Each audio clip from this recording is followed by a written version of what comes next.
जय हिंद साथियों, कैसे हैं आप सब लोग। देखिए, आज है 14 मार्च और आज की वीडियो में टोटल 10 मोस्ट इंपॉर्टेंट प्रश्नों पे हम चर्चा करेंगे जो कि आपकी सभी आगामी परीक्षाओं के लिए मोस्ट इंपॉर्टेंट है। तो बने रहिए शुरू से लास्ट तक वीडियो में, और जो लोग नए हैं वो चैनल को सब्सक्राइब जरूर कर लेंगे।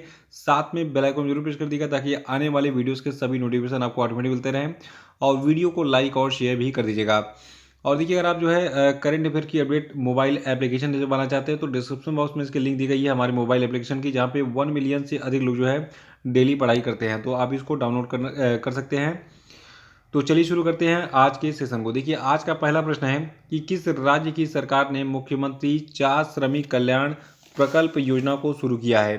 तो देखिए, इस योजना को शुरू किया गया है त्रिपुरा की सरकार के द्वारा। याद रखिएगा, मुख्यमंत्री चार श्रमिक कल्याण प्रकल्प योजना त्रिपुरा सरकार के द्वारा शुरू की गई एक योजना है। और इस योजना की क्या खास बातें हैं। देखिए, त्रिपुरा राज्य की जो सरकार है, इसने जो है चाय के श्रमिकों के लिए इस योजना को शुरू किया है, जिसका नाम क्या है, मुख्यमंत्री चाय श्रमिक प्रकल्प योजना।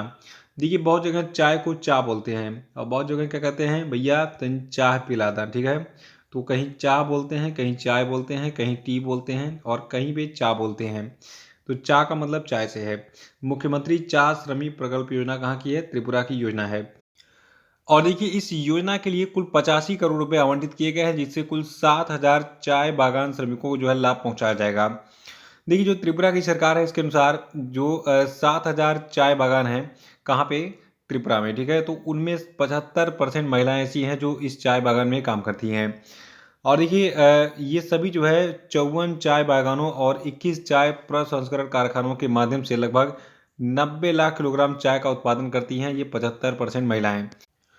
और दूसरा प्रश्न है कि कितने हवाई अड्डों को एशियाई वर्ल्ड के ASQR 2021 में जगह मिली है। तो देखिए, इन हवाई अड्डों की संख्या टोटल 6 है। और ये हवाई अड्डे कौन कौन से हैं, इनको मैं आपको बताता हूँ डिटेल में। देखिए, जो एयरपोर्ट काउंसिल इंटरनेशनल है, ठीक है। तो इसने जो है अभी हाल ही में 40 मिलियन से अधिक यात्री प्रति वर्ष की श्रेणी में भारत के छत्रपति शिवाजी महाराज इंटरनेशनल एयरपोर्ट मुंबई और इंदिरा गांधी अंतर्राष्ट्रीय हवाई अड्डा दिल्ली को चुना है। और वहीं 15 से 20 लाख यात्रियों की श्रेणी में राजीव गांधी अंतर्राष्ट्रीय हवाई अड्डे को चुना गया है। और प्रति वर्ष 5 से 15 लाख यात्रियों की श्रेणी में कोचीन हवाई अड्डे और सरदार वल्लभ भाई पटेल हवाई अड्डे को चुना गया है।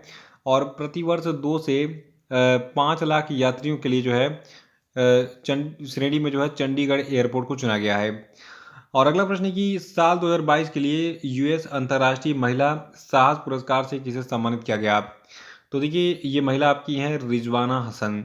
रिजवाना हसन कहाँ से बिलोंग करती हैं। देखिए, रिजवाना हसन जो है, यहाँ पे फोटो इनकी दिख रही है, ये एक बांग्लादेशी वकील हैं, ठीक है। और इनको साल 2022 के यूएस अंतर्राष्ट्रीय महिला साहस पुरस्कार से सम्मानित किया गया है। देखिए, जो आपकी रिजवाना हसन है, इन्होंने अपने समुदाय में जो है बदलाव लाने के लिए असाधारण साहस और नेतृत्व दिखाने के लिए अमेरिकी विदेश विभाग के द्वारा ये पुरस्कार प्राप्त किया है। देखिए, इससे पहले जो आपकी रिजवाना हसन है, 2012 में इनको रमन मैग्सेसे पुरस्कार से भी सम्मानित किया जा चुका है। देखिए, रमन मैग्सेसे पुरस्कार को एशिया का नोबेल प्राइज कहते हैं, ठीक है, इसको याद रखना है। देखिए, जो अंतर्राष्ट्रीय महिला साहस पुरस्कार है जो कि अमेरिकी सरकार के द्वारा दिया जाता है, तो इस पुरस्कार की स्थापना साल 2007 में अमेरिकी विदेशी विभाग के द्वारा की गई थी, जिसके तहत अब तक कुल 80 देशों की 170 महिलाओं को ये सम्मान दिया जा चुका है। अगला प्रश्न है कि किस शहर में भारत की सबसे बड़ी भगवान बुद्ध की शयन मुद्रा में मूर्ति का निर्माण किया गया। तो देखिए, ये जो आपका प्लेस है, ये आपका है बोध गया। बोध गया कहाँ पे है, बिहार है। तो बिहार के बोध गया में जो है भगवान बुद्ध की शयन मुद्रा में सबसे बड़ी मूर्ति लगाई जा रही है, जो कि कुछ इस प्रकार से दिखती है। याद रखिएगा, बिहार राज्य के बोध गया में भगवान बुद्ध की शयन मुद्रा में दुनिया की सबसे लंबी प्रतिमा स्थापित की जा रही है। और देखिए, इस प्रतिमा का निर्माण बुद्ध इंटरनेशनल वेलफेयर मिशन के द्वारा किया जा रहा है। इस प्रतिमा की लंबाई 100 फीट और ऊंचाई 30 फीट है। और इसका निर्माण कार्य जो है साल 2019 में शुरू किया गया था। इसे फाइबर ग्लास से कोलकाता के मूर्तिकारों के द्वारा जो है बनाया जा रहा है।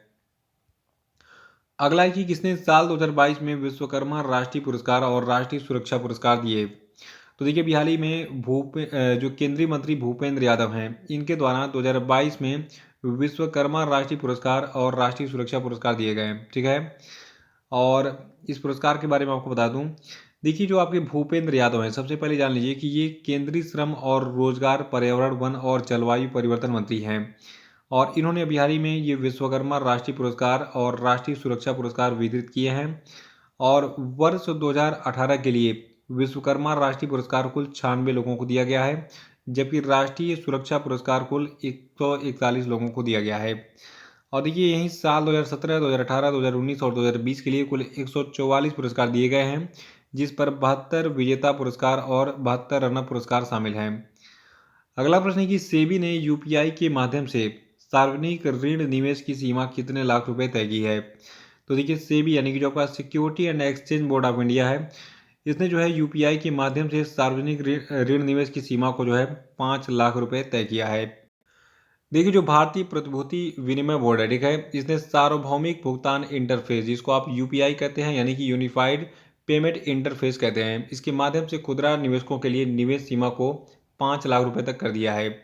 देखिए इससे पहले खुदरा निवेशकों के लिए ये निवेश सीमा 2 लाख रुपए थी, जिसे अब बढ़ाकर 5 लाख कर दिया गया है।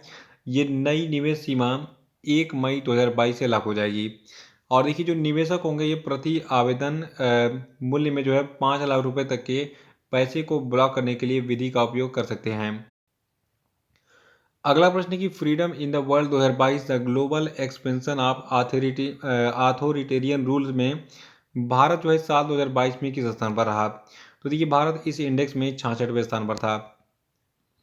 और देखिए इस इंडेक्स को Bloomberg school of public health, nuclear threat initiative और जॉन हॉपकिंस सेंटर के द्वारा हेल्थ सिक्योरिटी के दौरान विकसित किया गया है।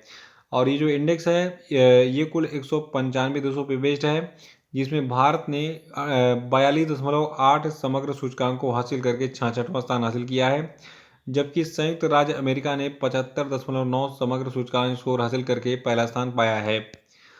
अगला है कि किस देश ने पृथ्वी की निचली कक्षा में अपना दूसरा उपग्रह नूर 2 प्रक्षेपित किया। तो देखिए नूर 2 को जो है प्रक्षेपित किया गया है ईरान के द्वारा, यानी कि नूर 2 जो है किसका उपग्रह है, ईरान का एक सैटेलाइट है और इसको भी हाल ही में ईरान ने लॉन्च किया था, ठीक है। देखिए ईरान का अर्ध सैनिक बल रिवोल्यूशनरी गार्ड जो है इसने उत्तरी पूर्वी सहरोज रेगिस्तान से इस उपग्रह को सफलतापूर्वक हाल ही में लॉन्च किया था।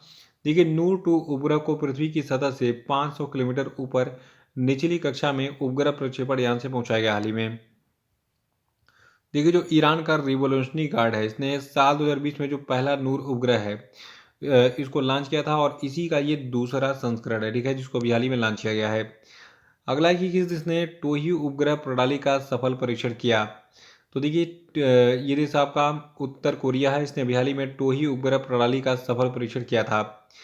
देखिए उत्तर कोरिया की जब भी बात आती है तो उसके जो सुप्रीम लीडर हैं किम जोंग उन, इनका नाम जरूर याद रखिएगा, काफ़ी बड़े तानाशाह हैं ये, जब मर्जी करता है कहीं से भी मिसाइल का टेस्टिंग कर लेते हैं।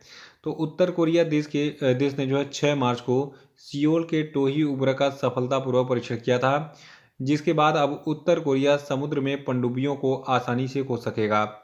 देखिए उत्तर कोरिया में एक सप्ताह में इस तरीके का दूसरा ये प्रक्षेपण कार्यक्रम है, जिससे ये अनुमान लगाया जा रहा है कि उत्तर कोरिया लंबी दूरी की रॉकेट प्रक्षेपण का जल्द ही प्रक्षेपण कर सकता है। और देखिए उत्तर कोरिया के बारे में बात करें तो इसकी राजधानी है प्योंगयांग और यहाँ की मुद्रा है नॉर्थ कोरियन वन और यहाँ का जो तानाशाह इसका नाम क्या है, किम जोंग उन। अगला प्रश्न है कि आरबीआई ने फीचर फोन के लिए किस नाम से यूपीआई आधारित पेमेंट प्रोडक्ट लॉन्च किया। तो देखिए आरबीआई ने अभी हाल ही में जो है यूपीआई 123 पे के नाम से जो है एक यूपीआई आधारित पेमेंट प्रोडक्ट लॉन्च किया है। देखिए जो भारतीय रिजर्व बैंक है इसने डिजिटल भुगतान से संबंधित 2 नई पहल लॉन्च की है, जिसके तहत आरबीआई ने फीचर फोन के लिए इस यूपीआई 123 पे को लॉन्च किया है। और देखिए इसके साथ में डीजी सासी नाम का एक डिजिटल भुगतान के लिए हेल्पलाइन नंबर भी जारी किया गया है, जिसका नंबर है 1800891333, ठीक है। देखिए रिजर्व बैंक ऑफ इंडिया की बात करें तो इसका मुख्यालय मुंबई में है और वर्तमान में इसके गवर्नर हैं शक्तिकांत दास, क्रम से ये 25वें गवर्नर हैं आरबीआई के। देखिए आरबीआई की स्थापना 1935 में की गई थी, ठीक है। और तो ये थे आपके आज के सभी धमाकेदार प्रश्न और अब हम बात करेंगे कल के पूछे गए सभी क्वेश्चन के सही उत्तरों की। देखिए का पहला आंसर था कि विश्व किडनी दिवस कब मनाया गया, तो ये मनाया गया था 10 मार्च को। और दूसरा था कि Skoch state of governance ranking 2021 में पहला स्थान किसको मिला है, तो ये पहला स्थान आंध्र प्रदेश को मिला है। दूसरा था कि किस राज्य सरकार ने वुमेन एट वर्क कार्यक्रम को लॉन्च किया है, तो इसको कर्नाटका के दौरान लॉन्च किया गया है। और आज मैं जो आपसे प्रश्न पूछ रहा हूँ इसका आंसर बताइए। देखिए आज की क्वेश्चन अपडेट का पहला प्रश्न आपके लिए है कि ल्यूपिन ने किसे शक्ति पहल के लिए ब्रांड एम्बेसडर बनाया है, बताइए। अगला प्रश्न आपके लिए कि किसे भारतीय वायुसेना अकादमी का कमांडेंट अपॉइंट किया गया, नाम बताइए इनका। और नेक्स्ट है कि ISSF विश्व कप 2022 में भारत में कुल कितने पदक जीते हैं, बताइए। और नेक्स्ट है कि संयुक्त राष्ट्र ने अंतर्राष्ट्रीय महिला न्यायाधीश दिवस कब मनाया, बताइए आंसर। और देखिए पांचवा है कि Skoch state of governance ranking 2021 में पहला स्थान किस राज्य को मिला है, इसका आंसर बताइए। तो इसी के साथ आज का ये वीडियो समाप्त होता है। जय हिंद, जय भारत।